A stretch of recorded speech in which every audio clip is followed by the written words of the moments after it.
Millones de personas quieren peregrinar a lugares sagrados en épocas de pandemia. ¿Qué hacer frente a este reto?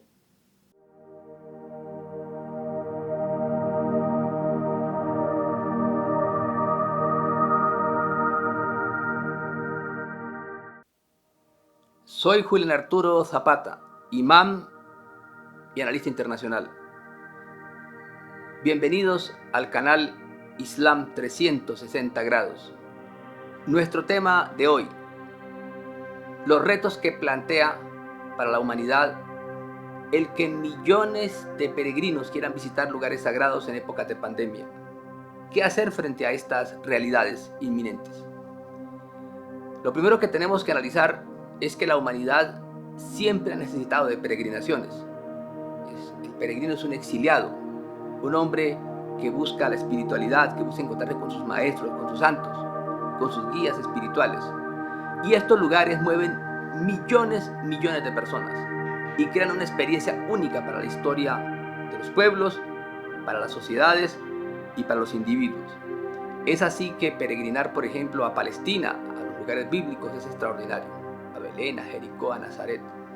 Es extraordinario ver cómo millones de personas visitan la ciudad del Vaticano, donde está la tumba de uno de los grandes discípulos de Jesús de Nazaret, el apóstol Pedro. O las grandes peregrinaciones a Lourdes, que mueven más de 8 millones de personas.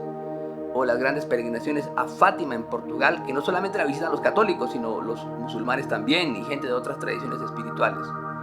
O aquel gran santuario que es en el cerro del Tepeyac, Tonantzin, Guadalupe, para visitar a la Virgen de Guadalupe, donde millones de personas, más de 12 millones de personas en diciembre de cada año, visitan este lugar.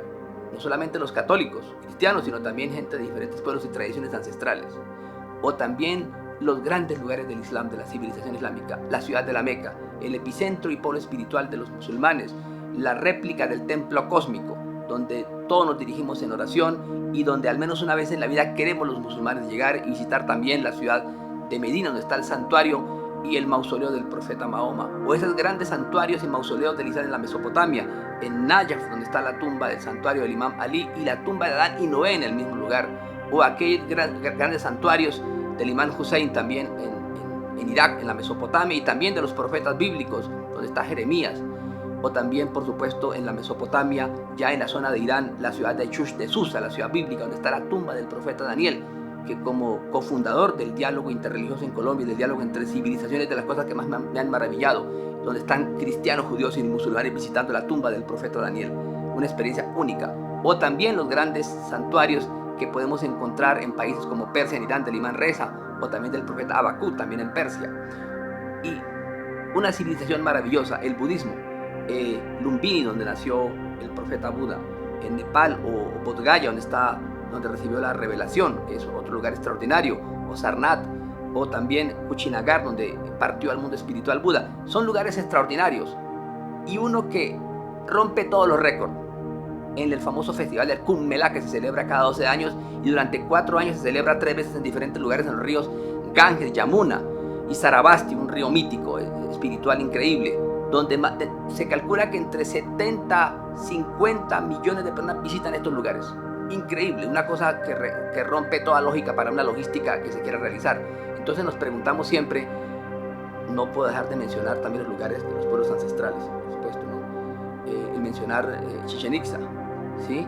Y muchos lugares del mundo antiguo, de los profetas amazónicos, como el caso de Yurupari, o los lugares que visitó nuestro profeta Bochica y nuestra madre Bachué, lugares que son importantes para las tradiciones antiguas, que debemos recordar porque forman parte de nuestro patrimonio histórico. Pero claro, todo esto requiere una logística extraordinaria. O sea, una peregrinación donde un pueblo y unas naciones y hombres, mujeres visitan lugares, se desplazan por naciones y continentes, requiere una logística extraordinaria de aviones, trenes, autobuses, en el caso del mundo islámico, camellos, caballos, viajes por tierra, hoteles, hostales, bueno, algo increíble. Y toda la parafernalia de la venta que hay del comercio en torno a productos religiosos de estos lugares. Recuerdos que queremos traer, aguas benditas, el que quiere traer agua de Lourdes en Francia, o de la Meca del Pozo de Samsán, o del Ganges. Es algo increíble, único en la historia humana, pero esto requiere una logística. La pregunta es, ¿podrán darse estas peregrinaciones en el curso del año 2020 o del año 2021 debido a las circunstancias que vivimos. Bueno, sobre esto quiero decir lo siguiente. El profeta Mahoma, un profeta civilizador que seguimos una cuarta parte de la humanidad, dijo lo siguiente al respecto. Si era conveniente movernos en tiempos de pandemias, en tiempos de epidemias, dijo Mahoma una cosa muy clara. Si escuchas que en un lugar hay una pandemia, hay enfermedades, no viajes a esos lugares. Y si te encuentras en el lugar donde está la pandemia, las enfermedades, no salgas de ella.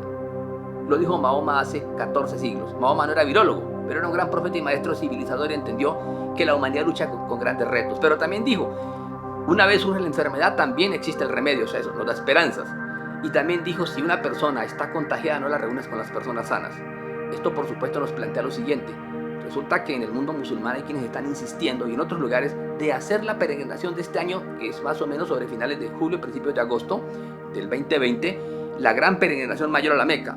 Por supuesto que yo considero que eso es una locura, hacer esa peregrinación. Recuerden que viajan musulmanes de todo el mundo y viajan más de 2-3 millones de personas de diferentes lugares y 2 millones dentro de Arabia Saudita.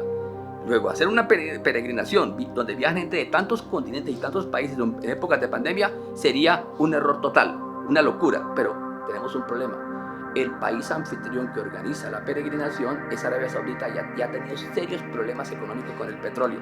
A pesar de ser el mayor exportador de petróleo, con más de 12 millones de barriles diarios, está en crisis económica.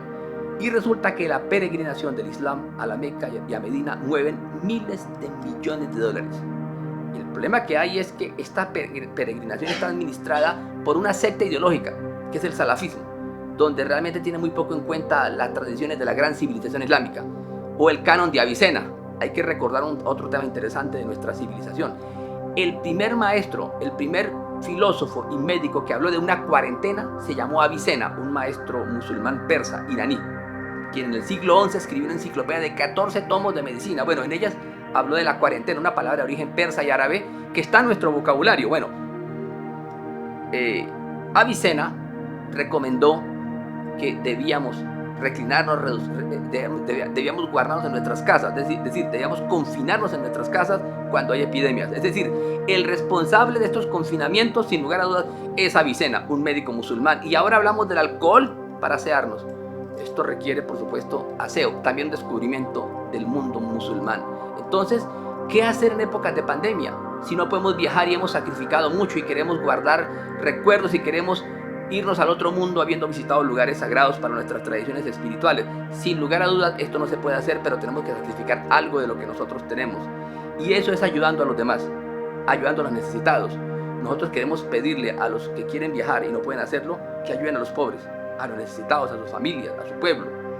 Y al Estado colombiano y a los países de América Latina que quieren invertir miles de millones de dólares en adaptar y proteger los lugares sagrados, decirles que por favor no dejen los lugares sagrados quietos y los templos y los lugares de culto. Más bien ese dinero el Estado debe utilizarlo en los necesitados, los cinturones de miseria, las favelas, en la gente pobre. No utilizar realmente estos lugares para invertir dinero cuando tenemos otras necesidades. Y en ese sentido sí queremos pedirle a la Procuraduría de nuestros países, a las Contralorías, a las Defensorías del Pueblo, que estos dineros sean invertidos en los pueblos o en arreglar los cementerios que tienen que ver con la salud pública, porque si algo que está abandonado en nuestros pueblos y en América Latina y en Colombia son los cementerios. Entonces, en épocas de pandemia, mis queridos hermanos en la fe de Abraham y de otras tradiciones espirituales, no podemos hacer peregrinaciones, las aplacemos 1 o 2 años por el bien de la humanidad, la salud pública y nuestra propia salud. Y esos recursos invirtámoslos en otros pueblos e invirtámoslos en nuestra propia sociedad. También queremos recordarle a nuestros queridos amigos y oyentes del canal Islam 360 grados que no olviden suscribirse a nuestro canal Islam 360 grados y hacerle clic a la campanita. También queremos escuchar sus consejos, sus recomendaciones, propuestas de temas que quieran que toquemos. Éxitos en esta vida y en la otra.